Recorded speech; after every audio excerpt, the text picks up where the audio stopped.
Hello बच्चों। तो जो तीसरा method of preparation of alkanes है वो है बाय कार्बोक्सिलिक एसिड्स। तो कार्बोक्सिलिक एसिड से हम किस तरह से बनाते हैं और कार्बोक्सिलिक एसिड क्या होते हैं। कार्बोक्सिलिक एसिड हम ऐसे कंपाउंड को कहते हैं जिसमें COOH यानी कार्बोक्सिलिक एसिड ग्रुप होता है। इस कार्बोक्सिलिक एसिड ग्रुप को हम ऐसे भी लिख सकते हैं। तो कार्बोक्सिलिक एसिड से किस तरह बनाते हैं, कार्बोक्सिलिक एसिड के इटसेल्फ हम तीन मेथड यहां पर डिस्कस करेंगे। तो पहले मेथड में हम क्या करते हैं, by the reduction of carboxylic acid, by the reduction of carboxylic acid, carboxylic acid यानी कार्बोक्सिलिक एसिड का हम क्या करें, रिडक्शन करें। तो रिडक्शन में क्या करना है भाई, रिडक्शन मैंने पहले भी आपको बताया था। इसमें हम क्या करते हैं, हाइड्रोजन ऐड करते हैं। तो बेटा अगर मैं यहां पर एक कार्बोक्सिलिक एसिड लेता हूं, जैसे मैंने लिया RCOOH, तो कार्बोक्सिलिक एसिड की रिएक्शन जनरली जो कराई जाती है वो कराई जाती है रेड फास्फोरस और हाइड्रोजन आयोडाइड की प्रेजेंस में, HI की प्रेजेंस में। HI जो होता है ये बहुत अच्छा रिड्यूसिंग एजेंट होता है। रिड्यूसिंग एजेंट उन्हें हम कहते हैं जो हाइड्रोजन प्रोवाइड करते हैं, ठीक है। तो HI that will provide hydrogen. और इसमें आपने बात याद रखनी कि ये जो COOH का जो कार्बन है, ये कार्बन आपका कन्वर्ट होता है CH3 में, RCH3। R तो एल्काइल ग्रुप ऐसा ही हो गया, और ये जो आपका C था COOH ग्रुप वाला, ये किस में कन्वर्ट हो जाता है, CH3 में। इसके बाद में जो यहां पर ऑक्सीजन बचती है, देखो 2 ऑक्सीजन है, ये वाटर में कन्वर्ट हो जाएगी। हाइड्रोजन है, जब HI हाइड्रोजन देगा तो टूटेगा, डिकम्पोज होगा और क्या बनाएगा, hydrogen and iodine. Iodine as it is अलग निकल जाती है भाई, आयोडीन अलग रिलीज हो जाती है। इक्वेशन को बैलेंस कर लेते हैं। देखो बैलेंस करना तो 2 ऑक्सीजन है, तो यहां पर मैंने लिख दिया 2H2O, हाइड्रोजन आयोडीन है। तो भाई देखिए इसमें जो हाइड्रोजन यूज हो रहे हैं, यहां पर 2 हाइड्रोजन, 3 हाइड्रोजन तो यहां पर यूज हुए हैं। देखिए 3 हाइड्रोजन है, इसमें तो है ही नहीं हाइड्रोजन यहां, ठीक है। और 4 हाइड्रोजन यूज कर लिए हैं किसने, ये 4 हाइड्रोजन यूज किए हैं इस वाली ऑक्सीजन ने। तो इसमें यहां पर अगर मैं 6 लिख देता हूं तो इक्वेशन बैलेंस हो जाती है टोटल। देखो 6 हाइड्रोजन इसमें, एक इसमें 7, 3 यहां पर हो गए, 2 and 2 4 यहां पर हो गए 7, और आयोडीन 3I2। अब जैसे आपसे कहा जाए कि भाई आपके पास में ये कंपाउंड है CH3 CH2 COOH, इसका आप रिडक्शन कीजिए तो हाइड्रोजन आयोडाइड हीट तो करना ही है, red phosphorus, and then it will produce जो CH3 CH2 CH3 CH2 और ये COOH, ये भी किस में बदल जाएगा, CH3 में, and these are the by product plus 3I2। इस तरह से हम हाइड्रोकार्बन इससे बना सकते हैं कार्बोक्सिलिक एसिड से। कार्बोक्सिलिक एसिड का एक दूसरा मेथड है by the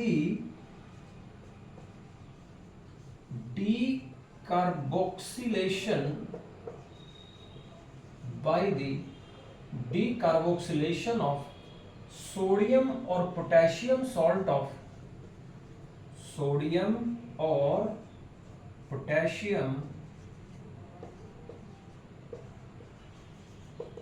salt of carboxylic acids.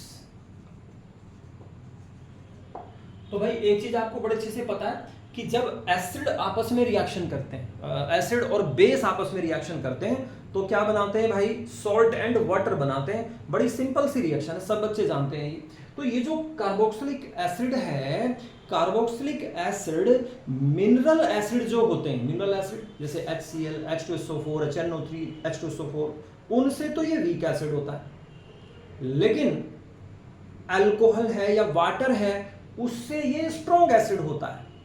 आप कहोगे सर वाटर, भाई वाटर के अंदर वो अलग बात है कि वाटर में जितने H पॉजिटिव होते हैं उतने OH नेगेटिव होते हैं, तो water as a whole neutral होता है। लेकिन H पॉजिटिव का जो नंबर है किसी भी कंपाउंड में वो कितने H पॉजिटिव प्रोड्यूस करता है वो उसके एसिडिक नेचर को बताता है। तो H पॉजिटिव आयन वाटर भी देता है, अल्कोहल भी देता है। तो H पॉजिटिव आयन वाटर और अल्कोहल को अगर मैं कंपेयर करता हूं तो अल्कोहल से ज्यादा H positive ion water produce करता है। यानी एसिडिक नेचर का अगर मैं बात करूं कार्बोक्सिलिक एसिड, तो भाई कार्बोक्सिलिक एसिड सबसे स्ट्रॉन्ग एसिड है इन तीन में जिनके मैं नाम ले रहा हूं। इसके बाद नंबर आता है पानी, और भाई इससे भी वीक एसिड है आपका अल्कोहल, अल्कोहल जिसमें OH ग्रुप होता है, ये अल्कोहल। ठीक है, अब बात ये है कि भाई इसमें अगर ये आपका कंपाउंड है तो भाई इसकी रिएक्शन NaOH के साथ अगर मैं कराऊं, सोडियम हाइड्रोक्साइड के साथ कराऊं, ये एसिड ये बेस, तो दोनों आपस में रिएक्शन कर लेंगे और क्या बनाएंगे भाई, इसकी H क्योंकि एसिड है और इसका OH, तो ये बन जाएगा RCOONA प्लस H2O। ऐसी अगर KOH से रिएक्शन करा दूं पोटेशियम हाइड्रोक्साइड के साथ तो क्या बना लेगा, RCOOK प्लस H2O। ठीक है, तो ये बन गया सॉल्ट और साथ में क्या बन गया, वाटर। तो मैं बात कर रहा हूं by the decarboxylation of sodium और potassium salt of carboxylic acid. तो इन सॉल्ट की बात कर रहा हूं, सोडियम और पोटेशियम सॉल्ट की। अब इसमें एक वर्ड आया है डीकार्बोक्सिलेशन। अगर किसी भी रिएक्शन में डी टर्म आ जाए, जैसे कि डीकार्बोक्सिलेशन, कार्बोक्सिलेशन, डिहाइड्रेशन, डिहाइड्रेशन, ऐसे वर्ड आ जाए। ठीक है भाई, तो डी का मतलब रिमूवल, निकलना, किसी चीज का निकलना या उसमें से निकाल देना। तो डीकार्बोक्सिलेशन का मतलब होता है removal, removal of carbon dioxide. और डिहाइड्रेशन, हाइड्रेशन वर्ड मैंने बताया था आपको, हाइड्रेशन कहते हैं भाई डिहाइड्रेशन हो गया इसको ना, है ना, वोमिटिंग हो गई, डिहाइड्रेशन हो गया, लूज मोशन हो गए, डिहाइड्रेशन हो गया। ठीक है, तो फिर उसको हम ORS पिलाते हैं हाइड्रेट करने के लिए। तो डी का मतलब रिमूवल, किसका रिमूवल बेटा, removal of water, removal of water. तो इन दोनों वर्ड को आप याद रखिएगा कि जहां कहीं पर भी हम डी यूज करते हैं, डी का मतलब होता है रिमूवल। तो डीकार्बोक्सिलेशन का मतलब हो गया रिमूवल। तो हम क्या करते हैं, इसमें मैंने क्या लिया, सोडियम या पोटेशियम सॉल्ट ले लिया। पहले मेन रिएक्शन लिख लेते हैं। तो मैंने मान लीजिए सोडियम सॉल्ट ले लिया बेटा, सोडियम कार्बोक्सिलेट, सोडियम कार्बोक्सिलेट कहेंगे इसको, कार्बोक्सिलेट। तो जो सोडियम कार्बोक्सिलेट, कार्बोक्सिलेट एसिड से बना है, कौन से, कार्बोक्सिलिक एसिड, जैसे कार्बोक्सिलेट। तो जो सोडियम कार्बोक्सिलेट है इसकी रिएक्शन मैं करवाता हूं किसके साथ, इसमें मैं लेता हूं सोडियम हाइड्रोक्साइड और रिएक्शन में साथ में लिया जाता है कैल्शियम ऑक्साइड। और sodium hydroxide and calcium oxide ये 3:1 रेशियो में होते हैं। कितने रेशियो में होते हैं, 3:1 रेशियो में लिए जाते हैं। ये जो आपके पास में मिक्सचर है NaOH प्लस कैल्शियम ऑक्साइड का, इसे कहा जाता है सोडा लाइम, सोडा लाइम। ये सोडा NaOH, सोडियम हाइड्रोक्साइड। ठीक है भाई, तो इसको हम कास्टिक सोडा कहते हैं। कास्टिक सोडा आपने सुना भी होगा वर्ड कई बार, कास्टिक सोडा। और calcium oxide, this is lime, quick lime, 10th class में आपने पढ़ा है। तो दोनों का मिक्सचर होगा soda and lime, caustic soda and quick lime, उसका 3:1 रेशियो में मिक्सचर लिया जाता है। तो इसमें ये कैल्शियम ऑक्साइड हम क्यों लेते हैं, एक तो ये पॉइंट है। और भाई अकेले NaOH से रिएक्शन नहीं कराते, ये दूसरा पॉइंट है। ये जो पूरा मिक्सचर है, इस मिक्सचर को हमने, इसमें मॉइस्चर नहीं होनी चाहिए, क्योंकि अगर इसमें मॉइस्चर होती है तो रिएक्शन जो है आपकी बड़ी बड़ी स्लो हो जाती है, राइट। तो हम कैल्शियम ऑक्साइड एक तो इसलिए लेते हैं कि कैल्शियम ऑक्साइड क्या करता है भाई, ये मॉइस्चर को, वाटर को एब्जॉर्ब कर लेता है। एक तो ये पॉइंट हो गया, मॉइस्चर को, पानी को इसमें क्या कर लेगा, एब्जॉर्ब कर लेगा। एक तो पॉइंट ये हो गया। दूसरी बात ये है कि हम इस रिएक्शन को थोड़ा सा ठीक ठाक से टेम्परेचर पे कराते हैं, लगभग 600 केल्विन या उससे ऊपर टेम्परेचर पे कराते हैं। तो उसमें हम हाई टेम्परेचर इसलिए रखते हैं कि भाई इसका कंप्लीट डीकार्बोक्सिलेशन हो जाए, एंश्योर कंप्लीट डीकार्बोक्सिलेशन। ठीक है, और रिएक्शन में कार्बन डाइऑक्साइड निकलनी है। ठीक है, क्या निकलनी है, कार्बन डाइऑक्साइड। तो कार्बन डाइऑक्साइड जब निकलेगी तो बबल्स की फॉर्म में निकलेगी, गैस की फॉर्म में निकलेगी। तो ये जो कैल्शियम ऑक्साइड है, ये जो पूरा आपका मटेरियल होता है उसे पफी बना देता है। पफी समझते हो, जैसे ब्रेड होती है, ब्रेड में देखा आपने, उसमें बारीक बारीक बारीक बारीक से होल्स होते हैं उसके ऊपर। तो वहां पर भी क्या यूज किया जाता है भाई, बेकिंग सोडा यूज किया जाता है। ठीक है, उससे वो पफी बन जाता है, क्योंकि जो कार्बन डाइऑक्साइड है वो जब बबल्स की फॉर्म में निकलेगी तो उसमें बारीक बारीक बारीक होल से हो जाएंगे। तो ये क्या करता है, ये आपका एक तरह से रिएक्शन को ड्राई रखता है, मॉइस्चर को एब्जॉर्ब कर लेता है, रिएक्शन अच्छे से होती है, कंप्लीट डीकार्बोक्सिलेशन को एंश्योर करता है हाई टेम्परेचर पर, और मिक्सचर को पफी बनाता है, पफी। ठीक है, मिक्सचर को स्पॉन्जी सा बना देता है, जैसे स्पॉन्ज होता है, राइट। तो बेटा इसमें रिएक्शन में क्या होगा, मैंने कहा कि भाई डीकार्बोक्सिलेशन होगा। अब डीकार्बोक्सिलेशन में पहले तो एक चीज समझिए, जो R है अल्काइल ग्रुप और इसका जो एक H है, ये आपस में कर लेते हैं रिएक्शन, यानी बन जाता है RH एल्केन। और दूसरी बात, जो यहां पर कार्बन डाइऑक्साइड निकलती है, कार्बन डाइऑक्साइड की नेचर होती है एसिडिक। कार्बन डाइऑक्साइड किस नेचर का होता है भाई, CO2, it has acidic nature. ठीक है, और एक सिंपल सी बात याद रखिए कि जो भी नॉन मेटल्स होते हैं, नॉन मेटल के ऑक्साइड्स जनरली होते हैं एसिडिक नेचर के, और मेटल के जो ऑक्साइड्स हैं जनरली वो होते हैं बेसिक नेचर के। अगर मैं आपसे कहूं भाई कार्बन डाइऑक्साइड है या सल्फर डाइऑक्साइड है या नाइट्रोजन डाइऑक्साइड है, राइट, तो ये सबके सब ऑक्साइड कैसे होते हैं, क्योंकि ये सभी नॉन मेटल हैं, कार्बन, सल्फर, नाइट्रोजन। तो भाई इनके जितने भी आपके ऑक्साइड्स हैं वो कैसे होंगे, एसिडिक नेचर के होंगे। और मेटल जैसे मैग्नीशियम ऑक्साइड, कैल्शियम ऑक्साइड, ये सब कैसे होंगे, ये बेसिक नेचर के होंगे। मेटल ऑक्साइड जनरली किस नेचर के होते हैं भाई, बेसिक नेचर के होते हैं, राइट। तो जब कार्बन डाइऑक्साइड यहां से निकला और यहां पर एक अच्छा खासा बेस NaOH प्रेजेंट है, तो कार्बन डाइऑक्साइड तो निकली, लेकिन वहीं के में उसको NaOH भी मिल गया। NaOH वैसे भी हमने काफी ज्यादा क्वांटिटी में लिया हुआ है, तो ये NaOH क्या करता है, इस कार्बन डाइऑक्साइड से कर लेता है रिएक्शन, और क्या बना देता है भाई, it will produce Na2CO3, sodium carbonate, ये फॉर्म हो जाता है। बात समझ में आ गई।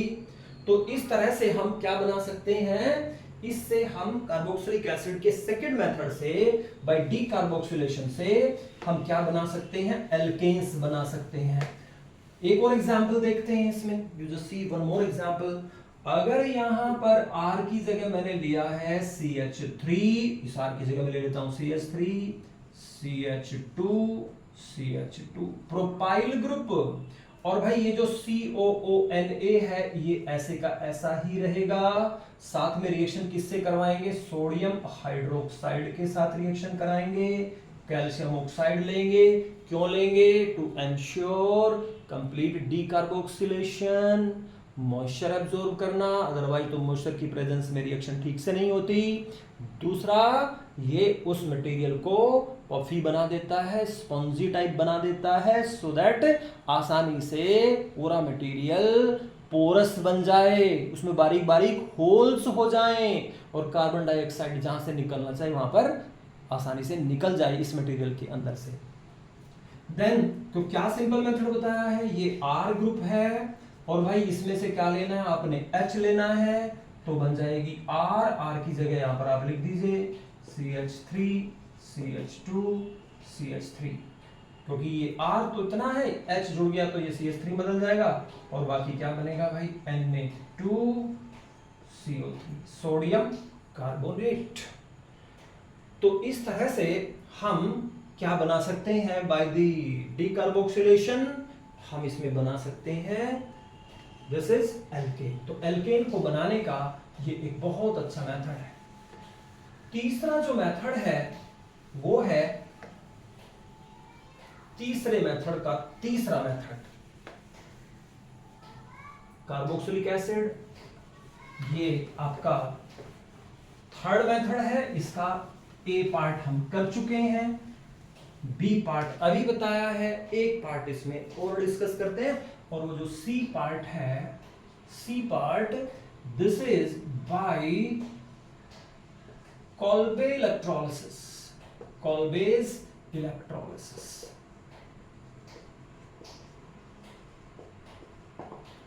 ये बड़ी इंपॉर्टेंट रिएक्शन है और एल्कीन में भी यूज होगी, एल्काइन में भी यूज होगी। तो कॉल्बे इलेक्ट्रोलिसिस को पहले समझ लेते हैं। इलेक्ट्रोलिसिस आप जानते हो 10th क्लास में पढ़ा है, आप वाटर लीजिए, वाटर में 2 ग्रेफाइट के इलेक्ट्रोड लगाइए और उसे एक बैटरी से जोड़ दीजिएगा, ठीक है। तो वाटर टूट जाता है हाइड्रोजन एंड ऑक्सीजन में। इलेक्ट्रो का मतलब इलेक्ट्रिसिटी, इलेक्ट्रो का क्या मतलब होता है, इलेक्ट्रिसिटी। और ये जो टर्म है लिसिस या लाइसिस, इसका मतलब होता है ब्रेकिंग, तोड़ना। तो इलेक्ट्रिसिटी पास करके एक इलेक्ट्रोलिटिक सेल में, रेडॉक्स रिएक्शन में आपने पढ़ी है electrolytic cell and galvanic cell, ठीक है, जिन दोनों को कलेक्टिवली इलेक्ट्रोकेमिकल सेल कहते हैं। समझ लीजिए, इलेक्ट्रोकेमिकल सेल उस शेल को कहते हैं जो केमिकल एनर्जी को इलेक्ट्रिकल में और इलेक्ट्रिकल को केमिकल में बदल दे, दोनों को कलेक्टिवली इलेक्ट्रोकेमिकल सेल कहा जाता है। बड़ी सारी रेफरेंस बुक में गलत बातें लिखी हुई है, ठीक है। और इलेक्ट्रोकेमिकल सेल 2 टाइप की होती हैं, एक आपकी होती है गैल्वेनिक सेल और दूसरी होती है इलेक्ट्रोलिटिक सेल। तो भाई यहां पर मैं इलेक्ट्रोलिटिक सेल की बात कर रहा हूं। तो यहां पर कोलबेज इलेक्ट्रोलिसिस में हम क्या करते हैं, अभी इसमें आपको पता है कि जहां भी इलेक्ट्रोलिसिस होगा तो भाई 2 आपको ग्रेफाइट के इलेक्ट्रोड लेने पड़ेंगे या किसी मेटल के इलेक्ट्रोड लेने पड़ेंगे, राइट। और वहां पर एक इलेक्ट्रोलिटिक सॉल्यूशन लेना पड़ेगा, उसमें करंट पास करनी पड़ेगी। तो यहां पर सोडियम सॉल्ट जो होता है, दिस इज सोडियम सॉल्ट, इसका मैं इलेक्ट्रोलिसिस करता हूं। इसकी रिएक्शन में इलेक्ट्रोलिसिस जब करते हैं तो जनरली या तो कंपाउंड मोल्टन स्टेट में होना चाहिए। कौन सी स्टेट में, molten state. Molten state, molten का मतलब पिघला हुआ होना चाहिए, मेल्टेड फॉर्म में होना चाहिए, राइट। या उसे लेते हैं एक्वस फॉर्म में, एक्वस फॉर्म। एक्वस फॉर्म का मतलब है वाटर में डिसॉल्व कर लेंगे, सॉल्ट है वाटर में डिसॉल्व हो जाएंगे, राइट। तो ये मैंने लिया RCOONA प्लस H2O, और जब इलेक्ट्रोलिसिस होगा तो भाई यहां पर मैं इलेक्ट्रोलिसिस, क्योंकि एक रिवर्सिबल टाइप प्रोसेस है, इलेक्ट्रोलिसिस लिख दिया इसके ऊपर मैंने, राइट। तो क्या होता है इलेक्ट्रोलिसिस में, ध्यान रखिएगा, इन इलेक्ट्रोलिसिस ये जो R है ये अपने ही जैसे दूसरे R के साथ मिलता है और बना देता है RR। साथ में यहां पर बनता है ये जो मेटल है that will produce sodium hydroxide, और साथ में बनती है हाइड्रोजन H2। ये बड़ी इंपॉर्टेंट रिएक्शन है। इस रिएक्शन में अभी तक देखो मैंने अभी आपको कुछ मैकेनिज्म नहीं सुनाई, मैकेनिज्म नहीं बताई, क्योंकि जितनी भी ऑर्गेनिक की रिएक्शंस हैं वो रिएक्शन हो कैसे रही है, वो रिएक्शन में कौन सा बॉन्ड कहां से कैसे टूटा, ये बताने के लिए हम यूज करते हैं टर्म मैकेनिज्म। रिएक्शन जो हो रही है किस तरह से हो रही है, उसकी मैकेनिज्म क्या है, उसका तरीका क्या है, that is simply known as mechanism of a reaction. तो इसमें पहले तो हम जनरल रिएक्शन समझ लेते हैं, फिर इसकी मैकेनिज्म को भी थोड़ा सा डिस्कस करेंगे। तो ये जो R है, इसकी जगह मान लीजिए मैंने ले लिया भाई CH3, R की जगह CH3 तो कम से कम लेंगे, COONA प्लस 2H2O, इसके 2 मॉलिक्यूल, और सिंपल सिखाया है ये जो CH3 है अपने ही जैसे CH3 से जुड़ेगा, इथेन बन जाएगी, NaOH फॉर्म होगा, हाइड्रोजन लिबरेट होगी। ठीक है जी। इस R की जगह पर अगर मान लीजिए मैं ले लेता हूं CH3 CH2 COONA plus 2H2O electrolysis, तो ये आपका जो R है, ये R है। R को R के साथ जोड़ने का तरीका मैंने सिखाया था। अगर उनमें CH3 तो बस सीधे जुड़ जाएंगे, लेकिन अगर उनमें CH2 ग्रुप है तो CH2 साइड से जोड़ना है। यानी कैसे जोड़ेंगे इनको एक दूसरे से, CH3 CH2 CH2 CH3, क्या बन गई भाई, ब्यूटेन फॉर्म हो गई, and simultaneously NaOH plus H2। ठीक है जी। अब जरा एक बार ये भी चेक कर लें क्या इक्वेशन बैलेंस है जो पहले वाली है। देखो इसमें 2 into 4 हाइड्रोजन है, R 2 है तो R 2 हो गए। इसके बाद में इसमें जो आपका ये कार्बन है COONA, तो भाई कार्बन है तो इसका मतलब इसमें कार्बन डाइऑक्साइड भी निकलेगी। जरा एक मिनट के लिए थोड़ा सा चेंज कर लें, CO2 भी रिलीज होगी क्योंकि कार्बन तो भी ये वाले हमने यूज ही नहीं की थी। और CO2 कितनी निकलेगी, क्योंकि 2 से मल्टीप्लाइड है तो भाई इसमें 2CO2 लिख दीजिए। ठीक है, ये जरा थोड़ा सा करेक्शन कर लीजिए, 2CO2 लिख दिया मैंने, यहां पर भी 2CO2 लिख दीजिएगा। और दूसरी चीज देखिएगा, यहां पर हाइड्रोजन कितनी है, 2 into 4 हाइड्रोजन है, तो 2 हाइड्रोजन तो इसमें होगी NaOH में, और 2 हाइड्रोजन यहां पर हो गई। ठीक है, और ऑक्सीजन देखिए, ये वाली जो 2 ऑक्सीजन है, ये दोनों ऑक्सीजन आपको यहां दिखाई दे रही है, ये 2 ऑक्सीजन यहां पे दिख रही है। ठीक है, 4 हाइड्रोजन में से 2 हाइड्रोजन इसमें, 2 यहां पर, राइट। और कार्बन डाइऑक्साइड की ये जो पूरी की पूरी है इसमें CO2। तो अब मान लीजिए मैं एक और रिएक्शन लिखता हूं, आप जरा इसको लिख करके देखिए। ये जनरल रिएक्शन में CO2 ऐड कर लिया आपने, एक और रिएक्शन लिख रहा हूं, you just see the one more reaction. तो इस रिएक्शन में क्या है कि यहां पर जैसे मैंने लिखा CH3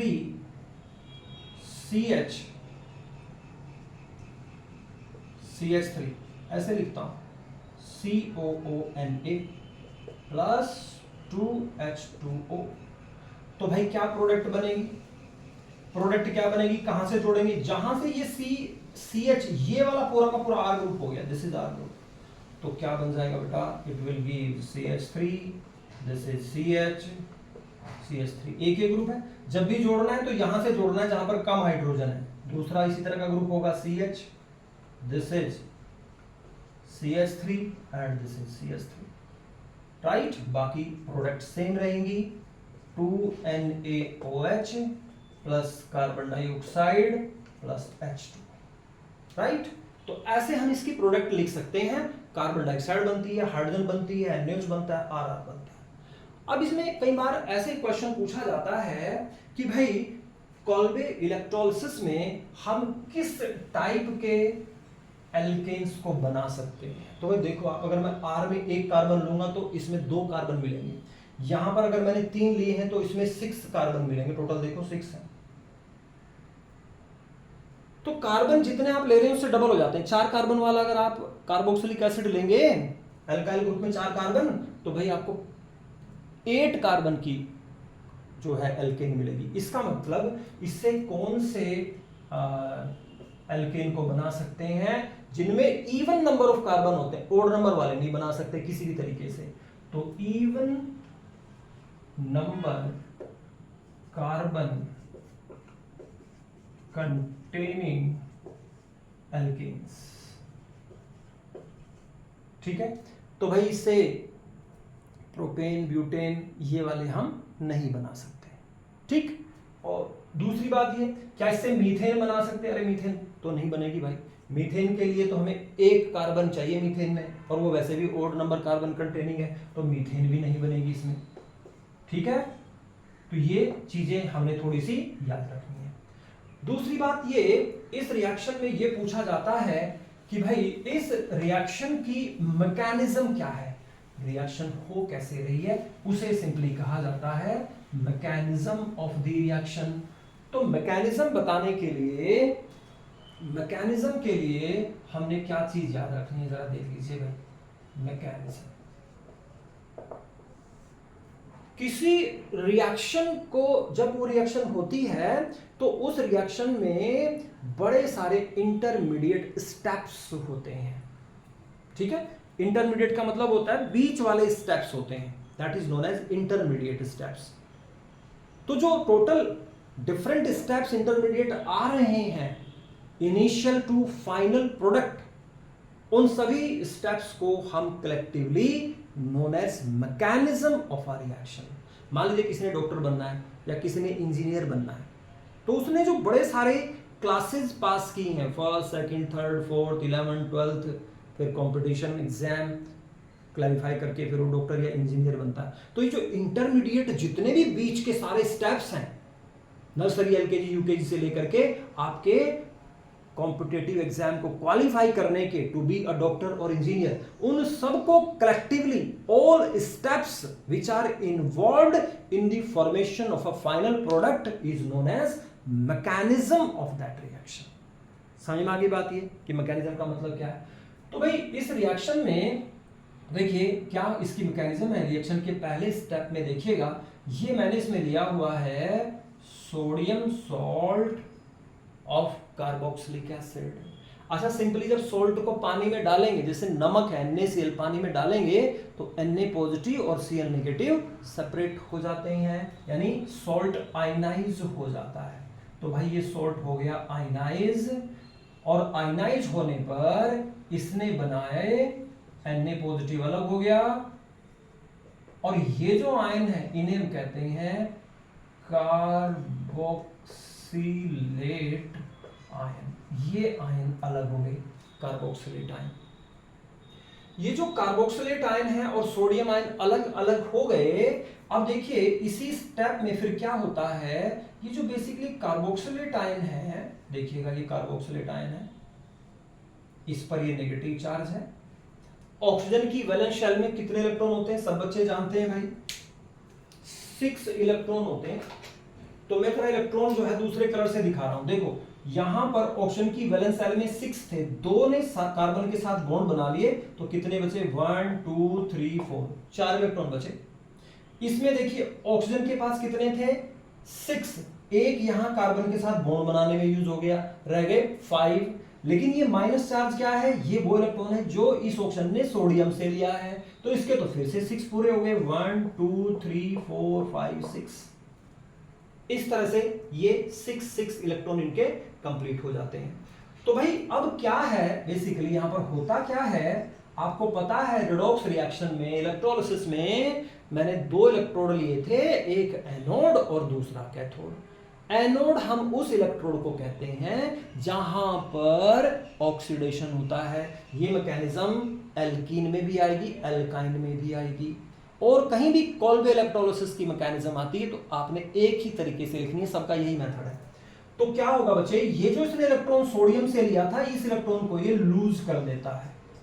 अच्छा भाई, जब इस इलेक्ट्रॉन को लूज कर देगा तो देखिएगा क्या होगा, इसके इस वाले के पास कितने इलेक्ट्रॉन थे, इसके पास थे 6 इलेक्ट्रॉन, एक इसने लूज कर दिया, तो एक लूज करने के बाद में इसके पास कितने रह गए भाई, इस ऑक्सीजन के पास में रह गए कितने इलेक्ट्रॉन, इसके पास रह गए 5 इलेक्ट्रॉन, 1 2 3 4 5।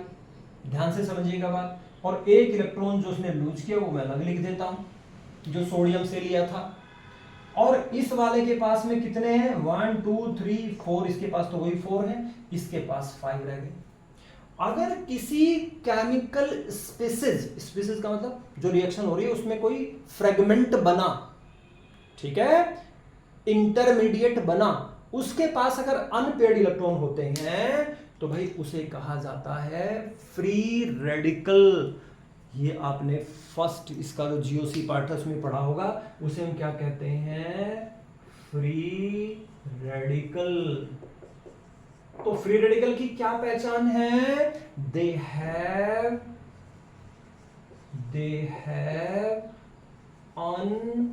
Unpaired electron. क्या होते हैं भाई इनके पास, अनपेयर्ड इलेक्ट्रॉन होते हैं। अब अनपेयर्ड को कैसे समझे, अनपेयर्ड का कैसे पता चलेगा, देखो इस पूरी स्पीसीज का ही तो आर है, इसी का ही ओ है, इसी का सी है, इसी का ओ है, राइट। ये तो सारे एटम इसी आर सी ओ के ही तो है, कार्बोक्सिलेट रेडिकल के ही तो है। तो यहां पर इस वाले ऑप्शन के पास देखिए कितने इलेक्ट्रॉन है, इसके पास में 4 है, तो ये तो बन गया पेयर, देखो 2-2 का पेयर बना लिया इसने, ये बना लिया 2 का पेयर।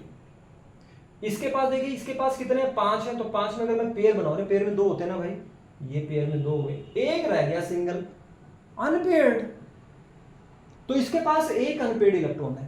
जहां पर अनपेयर्ड इलेक्ट्रॉन होंगे किसी भी केमिकल स्पीसीज के पास, उसे मैं क्या कहूंगा, that is a free radical. तो ये क्या बन गया बेटा, यहां पर फ्री रेडिकल बन गया, और मैं इसे कहता हूं carboxylate free radical. This is carboxylate free radical. Free radical जो बना हमारा, वो कोई स्टेबल या फाइनल प्रोडक्ट नहीं होता, ये तो एक बीच का स्टेप है।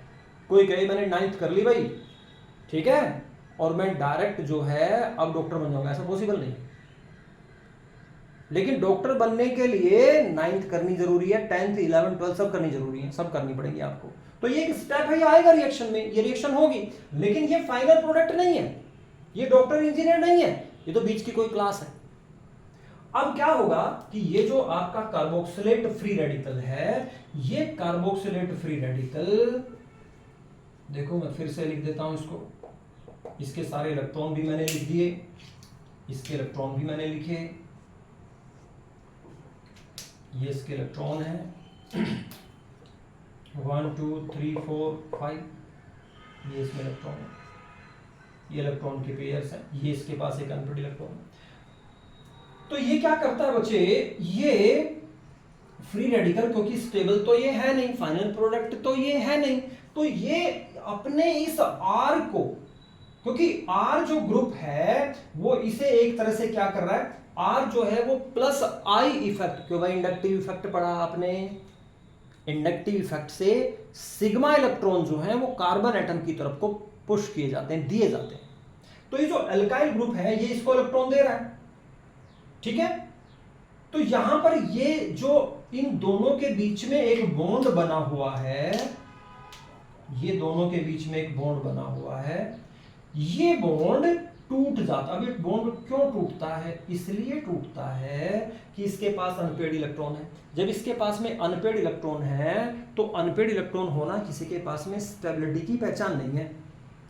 ऐसा कंपाउंड आपका, ऐसी कोई स्पीसीज अनस्टेबल होगी, वो अपने आप को स्टेबलाइज करने के लिए किसी दूसरे के साथ रिएक्शन करना चाहेगी, और जब वो दूसरे के साथ रिएक्शन करना चाहेगी तो जितना इस 1 इलेक्ट्रॉन की अवेलेबिलिटी यहां बढ़ेगी उतना फास्टली रिएक्शन करना चाहेगी। आर क्या कर रहा है, इस इलेक्ट्रॉन दे रहा है, इसके पास में ये एक इलेक्ट्रॉन अवेलेबल है, तो जैसे ही पीछे से इलेक्ट्रॉन मिलने शुरू होंगे इस पूरे ग्रुप को, तो भाई इसकी अवेलेबिलिटी और बढ़ जाएगी और इसकी रिएक्टिविटी और बढ़ जाएगी, और ये और ज्यादा अनस्टेबल हो जाएगा। स्टेबल वो जो दूसरे से रिएक्शन ना करे, inert gas, helium, neon, argon, krypton, xenon, radon, stable कहते हैं, नोबल गैस कहते हैं, इनर्ट गैस कहते हैं, रिएक्शन थोड़ी करती है किसी के साथ में जनरल कंडीशंस में। तो ये अनस्टेबल होने से बचने के लिए क्या करता है, ये आर और सी के बीच का बॉन्ड टूट जाता है। कहीं पर भी अगर फ्री रेडिकल है या कोई फ्री रेडिकल में बॉन्ड टूटना है, उसमें ऑलवेज होमोलिटिक फिजन होता है, होमोलिटिक फिजन, होमोलिटिक। अब कहो जी होमोलिटिक फिजन क्या है, फिर मैं कहूंगा भाई जीओसी में बताया गया था, फिलहाल फिर से बता देता हूं।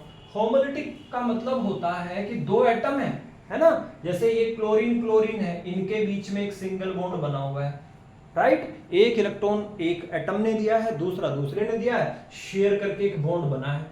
ये बॉन्ड जब टूटे तो ये दोनों अपना अपना इलेक्ट्रॉन लेकर के अलग हो जाएं, इसे कहते हैं, इसे क्या कहा जाता है भाई, फ्री रेडिकल। होमोलिटिक फिजन में ऑलवेज फ्री रेडिकल बनते हैं, तो ये फ्री रेडिकल बने हमारे R Cl free radical, Cl free radical. अब जब यहां पर R और C के बीच में बॉन्ड टूटेगा, देखिएगा, तो ये दोनों अपना अपना इलेक्ट्रॉन लेकर के अलग होंगे, तो क्या होगा भाई, ये R फ्री रेडिकल बनेगा plus COO and this is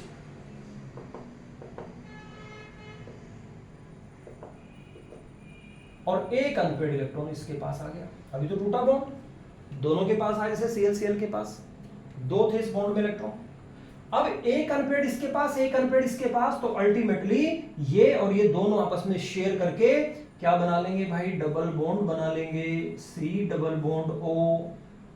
इसलिए रिएक्शन में क्या रिलीज होता है, कार्बन डाइऑक्साइड, जिसको अभी हमने लिखा था, भूल गए थे लिखना, कार्बन डाइऑक्साइड।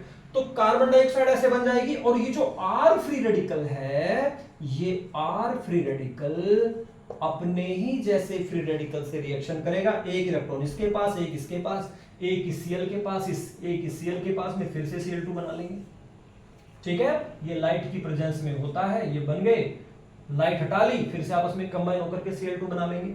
तो भाई ये R एक इलेक्ट्रॉन इसके पास, एक इलेक्ट्रॉन इसके पास, then they will form alkane. बात समझ में आ गई। तो एक चीज यहां पर आप समझ लीजिए, लॉस ऑफ इलेक्ट्रॉन जहां पर कहीं पर भी होगा केमिस्ट्री में, उसका मतलब होता है ऑक्सीडेशन। तो ये कौन से वाला इलेक्ट्रोड है जिस पर हुआ ऑक्सीडेशन, और भाई जहां पर होता है ऑक्सीडेशन वो ऑलवेज केमिस्ट्री की लैंग्वेज में बोला जाता है एनोड। तो एनोड पर क्या क्या बनता है, एनोड पर बनती है एल्केन और कार्बन डाइऑक्साइड। तो आपसे कोई अलग से अगर पूछ ले anode product in Kolbe reaction, anode product, तो भाई एनोड प्रोडक्ट क्या होती हैं, ये होती है alkene and the second one is carbon dioxide. ये दोनों आपकी एल्केन मतलब एनोड के पर बनने वाली प्रोडक्ट है। एनोड याद रखें, एनोड से एल्केन, एनोड से एल्कीन, एनोड से एल्काइन, आगे तक सभी कोल्बे इलेक्ट्रोलिसिस में एल्केन एल्कीन एल्काइन सब की सब एनोड पर रिलीज होती हैं, और साथ में कार्बन डाइऑक्साइड भी एनोड पर रिलीज होती है। ठीक है भाई, तो ये स्टेप समझ में आ गया होगा। ये कार्बोक्सिलेट आयन बनते हैं आयनाइजेशन से, इलेक्ट्रॉन लूज होते हैं। नेक्स्ट स्टेप में फ्री रेडिकल बनता है, इसका नाम है कार्बोक्सिलेट फ्री रेडिकल। इसमें फिर होमोलिटिक फिजन होता है, आर में क्यों होता है, क्योंकि आर इसको स्टेबलाइज कर रहा है। कार्बन डाइऑक्साइड बनती है, आर फ्री रेडिकल बनता है, आर फ्री रेडिकल आपस में रिएक्शन करके एल्केन बनाते हैं। कई बच्चे सोच रहे होंगे सर ये दूसरा आर कहां से आया, अरे भाई एक ही रिएक्शन थोड़ी हो रही है, बड़े सारे मॉलिक्यूल लिए हैं आपने और उनमें आपस में मॉलिक्यूल रिएक्शन करके फाइनल प्रोडक्ट बना रहे हैं। ठीक है, यानी दो स्टेप में एक, दो मॉलिक्यूल से एक बनेगा। भी आपने देखा भी था 2RCOONA लिखा था हमने। तो भाई ये तो हो गया आपका पहला स्टेप। अब दूसरे स्टेप में देखिए, यानी कैथोड वाली रिएक्शन देखिए। तो सेकंड जो इसकी रिएक्शन है, इसमें क्या है, ये जो सोडियम आयन आपके होते हैं वहां पर, ये जो Na पॉजिटिव आयंस थे, ये क्या करते हैं भाई, वाटर भी वहां पर प्रेजेंट है, और इलेक्ट्रॉन अभी भी आपने देखा, इलेक्ट्रॉन किसने दिए, इलेक्ट्रॉन अभी एनोड पर इलेक्ट्रॉन मिले थे जो RCOO ने दिए थे, राइट। तो ये Na पॉजिटिव वाटर से रिएक्शन करता, आप जानते हो ना, सोडियम मेटल वाटर से रिएक्शन कर लेती है, सोडियम मेटल वाटर से रिएक्शन करती है। अगर कभी लैब में जाओ तो वहां पर सोडियम मेटल केरोसिन में स्टोर करके रखी जाती है, क्योंकि सोडियम बहुत ज्यादा रिएक्टिव मेटल होती है। ठीक है, अगर आप इसको पानी में रखें, पानी से तो रिएक्शन ही कर लेती है ये, और इसकी रिएक्शन बड़ी एक्सप्लोसिव नेचर की होती है। अगर आप छोटा सा सोडियम का पीस ले लें लैब में, ठीक है, और टीचर की आंख बचा के पानी जो रखा होता है कहीं पे, पानी सिंक वगैरह में पानी है, उसमें पानी चला कर इसको डाल दो, धूम धमाका हो जाएगा, काम मत करना ऐसा, गलत। ठीक है, तो सोडियम बहुत तेजी से रिएक्शन करता है, राइट, किसके साथ में, वाटर के साथ में। तो भाई सोडियम वाटर के साथ में रिएक्शन करेगा, सोडियम आयन वाटर के साथ रिएक्शन करेंगे, इलेक्ट्रॉन बड़े सारे वहां पे बिखरे पड़े हैं, वो दे ही रहा है, कौन दे रहा है, सोडियम ही तो दे रहा था इलेक्ट्रॉन, सोडियम का इलेक्ट्रॉन तो लिया था कार्बोक्सिलेट आयन ने, फिर बाद में उसने लूज कर दिया एनोड पर जाकर के। तो भाई ये सोडियम H2O इलेक्ट्रॉन लेकर के then it will produce NaOH base, और साथ में क्या रिलीज हो जाती है भाई, साथ में रिलीज हो जाती है हाइड्रोजन गैस। बैलेंस कर लीजिएगा। जहां पर होता है गेन ऑफ इलेक्ट्रॉन, ये गेन ऑफ इलेक्ट्रॉन हुआ ना, gain of electron, gain of electron, gain of electron को कहा जाता है बच्चे रिडक्शन, दिस इज रिडक्शन। और जहां पर होता है रिडक्शन उसे क्या कहा जाता है, कैथोड, कैथोड। तो अब आप समझ लीजिए कैथोड पर क्या क्या बनता है भाई, ये कैथोड वाली, जैसे एनोड प्रोडक्ट थी, कैथोड पर क्या क्या बनेगा, कैथोड, कैथोड पर एक तो सोडियम हाइड्रोक्साइड बनेगा और एक हाइड्रोजन बनेगी। ठीक है जी, हाइड्रोजन कैथोड पर लिबरेट होती है। यहां पर एक बड़ा जबरदस्त क्वेश्चन मैं आपको सिखाता हूं, समझाता हूं। देखो क्या है कि अगर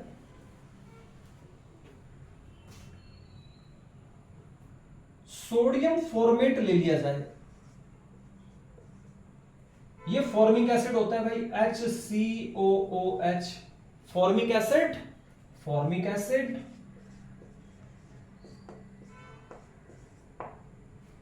और इसको आईयूबीए से नेम हो जाएगा मिथेनोइक एसिड। तो ये बहुत रिएक्टिव एसिड होता है। अगर मैंने इसका सॉल्ट ले लिया और इसका इलेक्ट्रोलिसिस किया भाई, इसका मैं इलेक्ट्रोलिसिस करता हूं, ठीक है जी। जब मैं इसका इलेक्ट्रोलिसिस करूंगा तो जरा देखिए, ये जो R था अब तक उसकी जगह पर क्या आ जाएगा, H आ जाएगा। तो ये R की जगह क्या बनेगा, H यानी H2 बनेगी, प्लस दूसरी क्या चीज बनेगी भाई, दूसरा इसमें बनेगी कार्बन डाइऑक्साइड, और क्या बनेगा इसमें, NaOH बनेगा, और क्या बनेगी, हाइड्रोजन। ये वाली हाइड्रोजन भी तो बनी, NaOH और हाइड्रोजन, ये कहां पर बनते हैं, ये बनते हैं कैथोड पर। Alkene and carbon dioxide, alkene and carbon dioxide क्या बनती है भाई, ये बनती है एनोड, एनोड पर।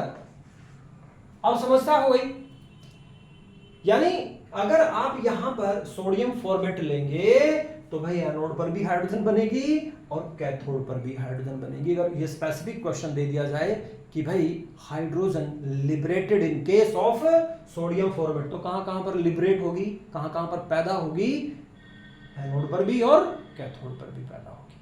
ठीक है, आगे बात समझ में। तो इस तरह से कॉल्बे इलेक्ट्रोलिसिस से मैंने इसकी मैकेनिज्म आपको समझा दी। एक बार ये मैकेनिज्म करके देखिएगा भाई, और अच्छे से समझ में आ जाएगी, क्योंकि केमिस्ट्री बाय डूइंग होती है। ठीक है ना, केमिस्ट्री बाय डूइंग होती है, खुद से करनी पड़ती है, लिख लिख करके देखना पड़ता है, दूसरा समझा सकता है, बाकी तो आपने खुद करना है।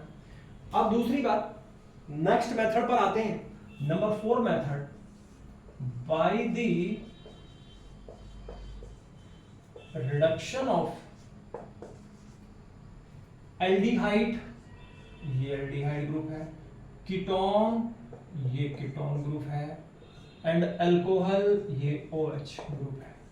इनका बेटा अगर हम रिडक्शन करें, और इसके लिए बढ़िया रिड्यूसिंग एजेंट हमारे पास है HI, हाइड्रो आयोडिक एसिड।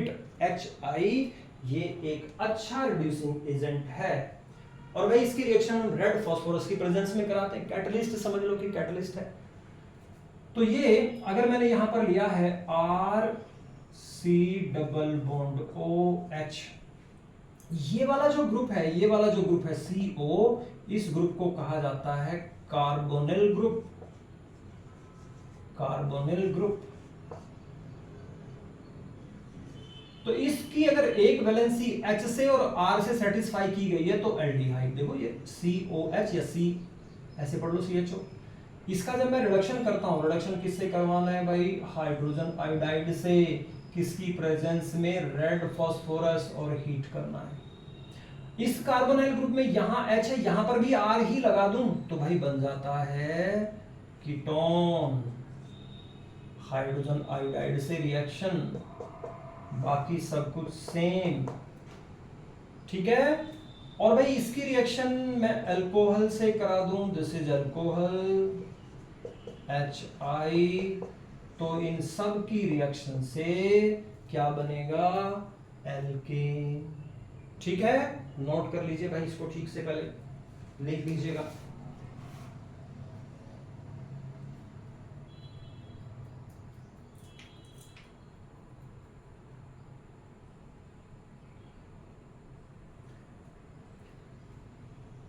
तो देखिए भाई क्या होगा, यहां जो ये जो C है ये बदलता है आपका CH3 में, ठीक है। आई आयोडीन में रिएक्शन इस टाइप की पहले बताइए कार्बोक्सिलिक एसिड के लिए। और भाई बाकी जो आपका आगे भी जहां पर ये CO ग्रुप है, तो CO ग्रुप ने अल्टीमेटली किस में बदल जाना है, CO ग्रुप ने बदल जाना है CH3 में। अब इस ऑक्सीजन का क्या करें भाई, ऑक्सीजन का क्या करना है, ऑक्सीजन जो है यहां से जो हाइड्रोजन रिलीज होगी कुछ तो ये यूज कर लेगा, कुछ ऑक्सीजन यूज कर लेगी, तो वाटर बन जाएगा। बैलेंस करने का मेथड सीख लीजिएगा। देखो यहां पर ये जो C है इसके पास एक H तो पहले ही था, 2 आ गए, CH3 हो गया, तो 2 तो यहां पर चाहिए और 2 इसे हाइड्रोजन को यूज हुए हैं।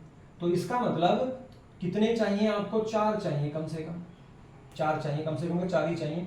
तो भाई आयोडीन यहां पर 2 से मल्टीप्लाई कर दीजिएगा। अब इस पर आ जाइए, क्या तरीका बताया है, जो ये आपका CO ग्रुप है ये CH3 में बदलता है, तो ये बदल गया भाई CH3 में,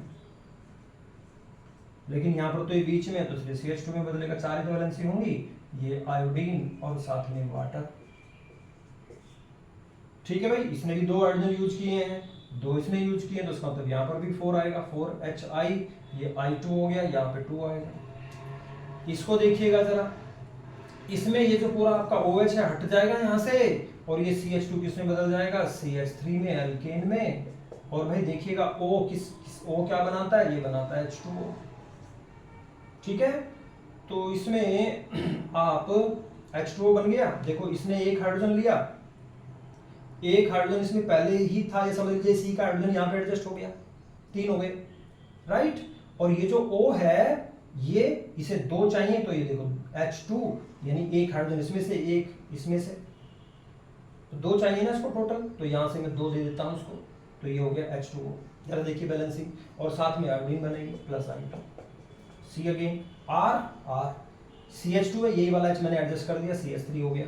ये O है, इसे 2 हाइड्रोजन चाहिए, इसने दे दिए, H2O बन गया और I2 निकल गया, ठीक है भाई। तो इस तरह से हम रिडक्शन ऑफ दीज ग्रुप्स, लेकिन रिडक्शन में ध्यान रखना है, रिडक्शन करवाना है हाइड्रोजन आयोडाइड से, ठीक है, रेड फास्फोरस की प्रेजेंस में, और लगभग 443 केल्विन टेम्परेचर होता है। भाई टेम्परेचर भूल जाओ तो बस डेल्टा का साइन बना दीजिएगा, राइट।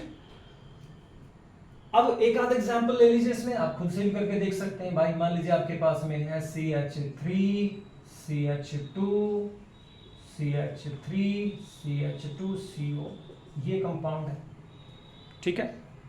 तो ये जो कंपाउंड है, क्योंकि इसमें CO ग्रुप है, अब इसका आप अगर रिडक्शन करवा रहे हैं किसके साथ में, हाइड्रोजन आयोडाइड के साथ, रेड फास्फोरस, तो ये क्या करेगा भाई, ये CO ग्रुप याद रखिए किसमें बदलता है, CH2 में, ये अराल्डिहाइड में CH3 में, तो ये बन जाएगा CH3 CH2 CH2 CH2 CH3, simple trick.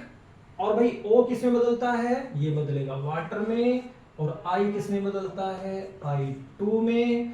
Balance कर ले भाई, यहां पर आप कितना 4 यूज होंगे, 4HI, तो ये हो जाएगा 2Y, ठीक है। इस तरह से आप एल्डिहाइड कीटोन से हम इसको बना सकते हैं। लास्ट मेथड पर आते हैं, मेथड तो बहुत हैं, ठीक है भाई, 1 बाय 1 बहुत मेथड आते रहेंगे, लेकिन कम से कम कुछ कुछ चीजें पहले सीखिएगा। एकदम से अगर इसी के बहुत सारे मेथड बता दी जाएंगे तो फिर दिक्कत हो जाएगी, याद नहीं होंगी चीजें, समझ में नहीं आएंगी।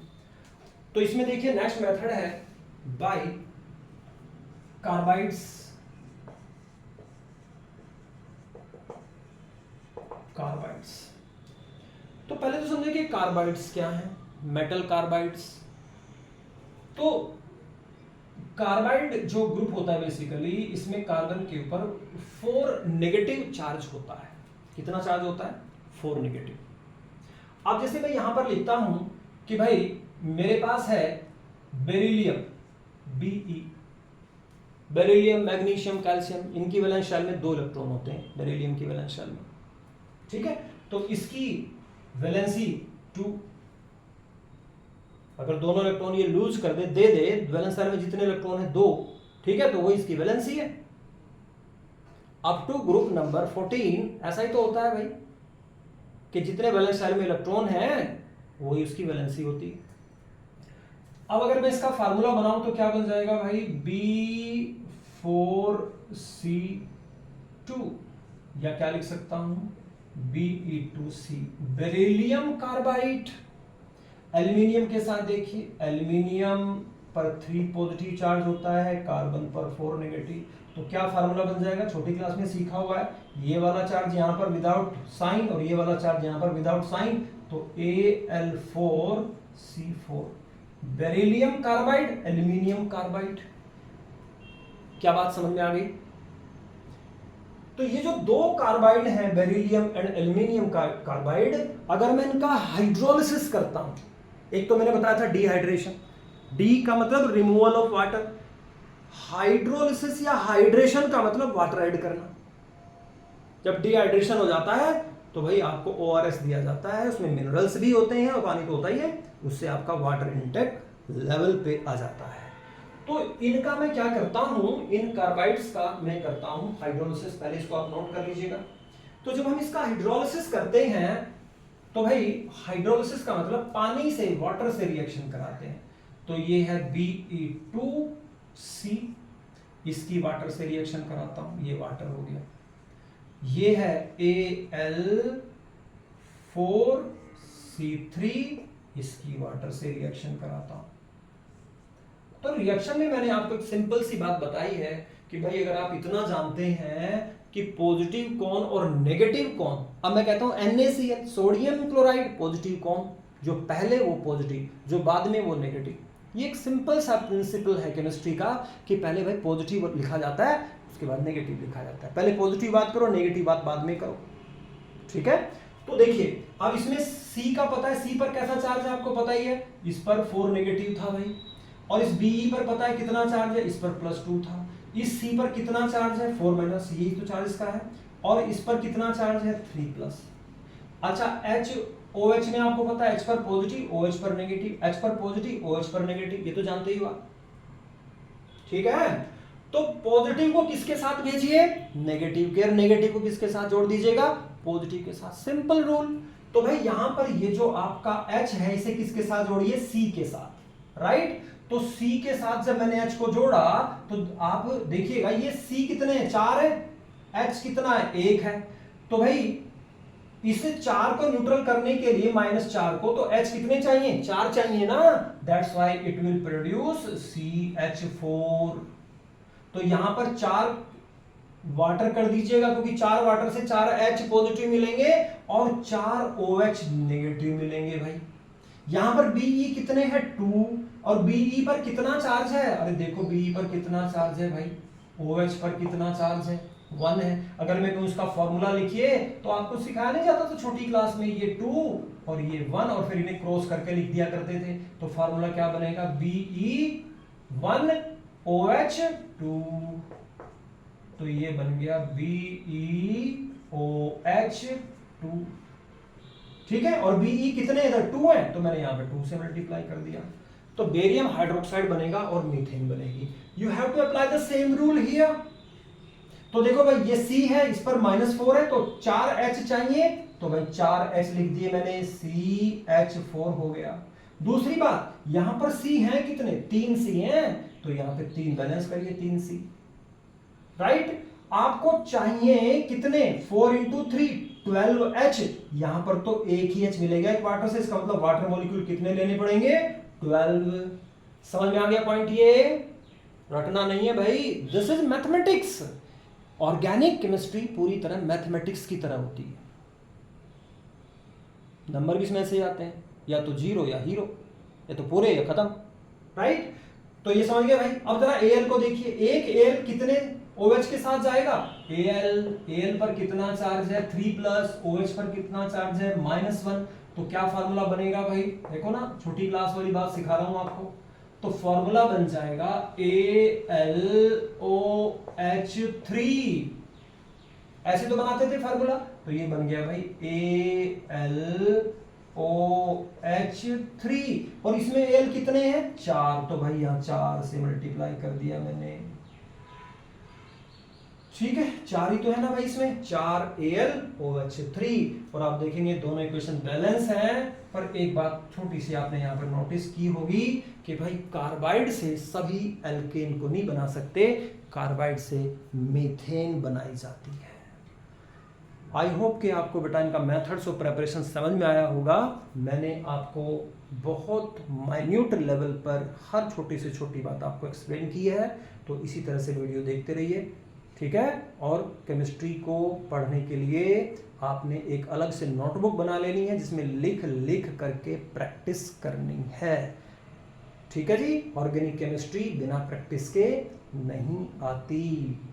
जो पढ़ा है उसको लिखिए, कहीं कहीं बार लिखिए, और पूरे वीक में जो पढ़ा है एक दिन आप end of the day, end of the week, Saturday को या संडे को पूरी केमिस्ट्री को पढ़ के ऑर्गेनिक का जो जो भी पार्ट आपने पढ़ा है उसको एक बार फिर से रिवाइज कीजिए, फिर नोटबुक बंद कर दीजिए जिसमें से पढ़ा है, और फिर से उसको लिख करके देखिए। जो गलतियां होती हैं उन्हें फिर से पढ़िए, फिर से इनको रेक्टिफाई कीजिए, फिर से लिख करके देखिए। ऐसे by doing, by learning, by understanding, by practice you can improve and you can learn organic chemistry। तो ये methods of preparation alkane का आज खत्म होता है। इसके बाद में हम इसका नेक्स्ट जो पॉइंट है जैसे कि physical property, then chemical property, वो सब डिस्कस करेंगे। Thank you.